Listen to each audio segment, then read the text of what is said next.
La parole est à Monsieur André Chassaigne.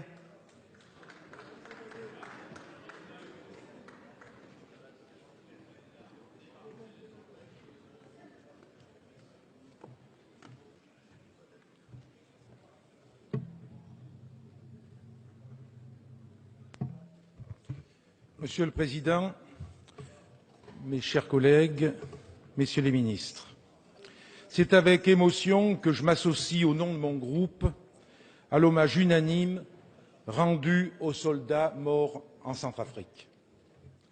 À peine un an après l'engagement de la France au Mali, notre pays se lance dans une nouvelle opération sur le continent africain. Après l'opération Serval qui devait s'achever en juillet dernier, le président de la République vient de déclencher l'opération Sangaris, qui se traduit par le déploiement de 1600 soldats français. Il s'agit de la 50e intervention française en Afrique subsaharienne depuis les indépendances d'il y a 50 ans. Cette intervention en Centrafrique s'inscrit dans une longue lignée d'opérations menées par les troupes françaises dans cette colonie, indépendante officiellement depuis 1960, en proie à la pauvreté, à l'instabilité et au conflit. Autant d'interventions qui n'ont jamais permis de répondre aux maux qui gangrènent la Centrafrique. La Centrafrique, si elle n'est pas dénuée de ressources naturelles, est classée parmi les États les plus pauvres de la planète, occupant la 160e place sur 177 selon le classement de l'indicateur de développement humain du Programme des Nations Unies pour le développement. La France y est le premier investisseur. Il est impossible, dès lors, de prendre part à ce débat sur l'engagement des troupes françaises en Centrafrique sans ouvrir le dossier de la France-Afrique. Tous les 10 ans ou presque, un président de la République centrafricaine chasse l'autre par un coup d'État, derrière lequel la France n'est jamais très loin. Le peuple centrafricain a ainsi vu défiler des personnages insensibles à son sort, aussi corrompus qu'irresponsables. Les uns après les autres, les dictateurs ont été choisis et maintenus au gré de nos intérêts, entre guillemets, mais aussi pour protéger des bases militaires françaises dans ce pays considéré comme un porte-avions au centre de l'Afrique, utilisé lors de nombreuses interventions militaires dans la région.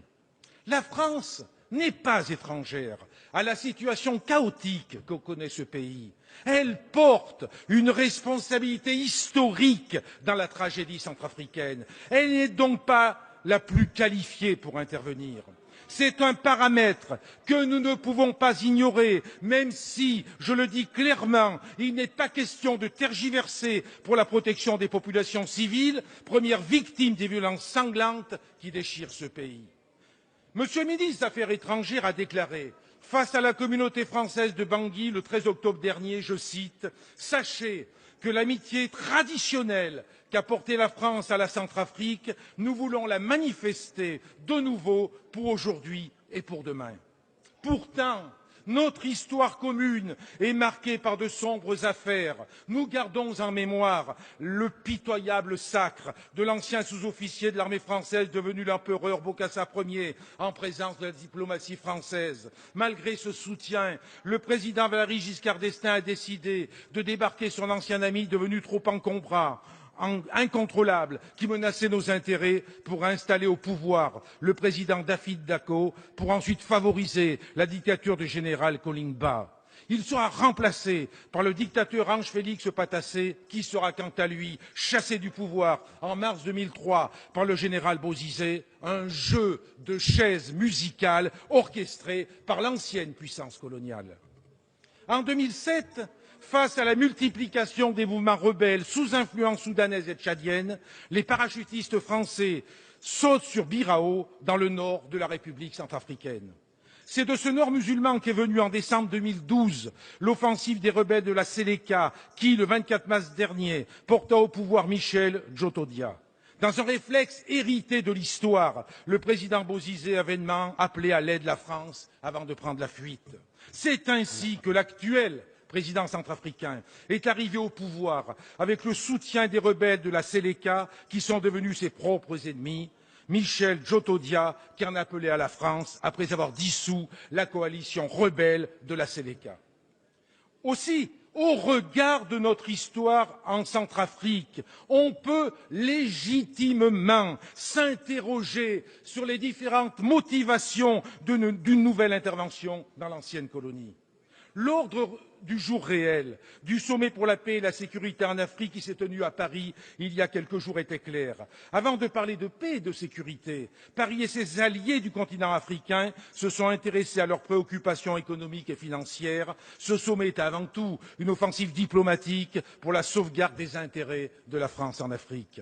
Riche de ses ressources naturelles, mines d'or, de diamants, de mercure, d'uranium, de fer, mais aussi culture du manioc, de bananes, de maïs, de café, de tabac, de coton, de canne à sucre, une forêt de 3,8 millions d'hectares aux essences précieuses, la République centrafricaine suscite l'intérêt du monde des affaires et du monde politique. Pourtant, ce n'est pas de cet intérêt dont le peuple centrafricain a besoin. Le peuple centrafricain a besoin que nous l'aidions à profiter pleinement de ses richesses et que nous l'aidions à mettre fin à la situation de confiscation du pouvoir politique et économique aux mains de quelques-uns, car les germes de la crise actuelle sont aussi d'essence économique et sociale. Le peuple centrafricain a besoin du soutien de la communauté internationale pour que cessent les massacres qui se multiplient alors que les affrontements entre les milices Séléka et Anti-Balaka terrorisent la population civile.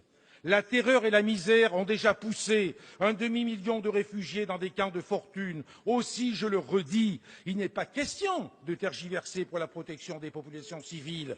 Pour autant, il convient d'agir avec discernement pour ne pas reproduire les erreurs du passé. C'est pourquoi, dans les circonstances que je viens d'évoquer, il revient aux Africains et à toute la communauté internationale d'aider ce peuple en danger.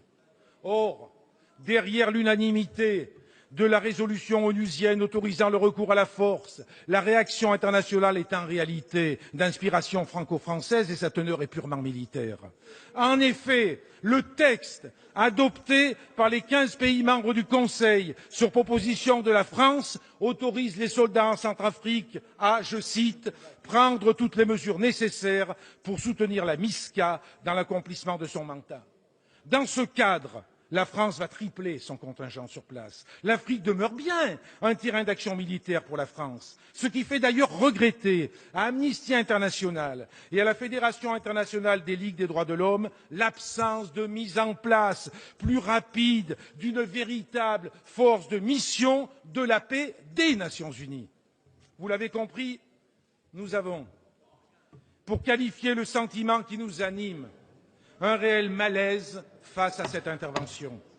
Nous pensons en effet que la France n'a pas vocation à jouer le rôle de gendarme de l'Afrique.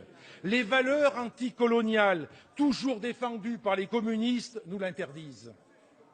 Ces valeurs de solidarité doivent, au contraire, nous pousser à mettre sur pied un partenariat équitable et durable, un système d'aide au développement plus efficace, plus proche des populations. Ces valeurs nous obligent également à rompre définitivement avec la France-Afrique et à encourager les démocrates africains et les diasporas militantes pour faire tomber les honteuses tyrannies africaines qui n'ont que faire des peuples qui ne cessent de s'appauvrir.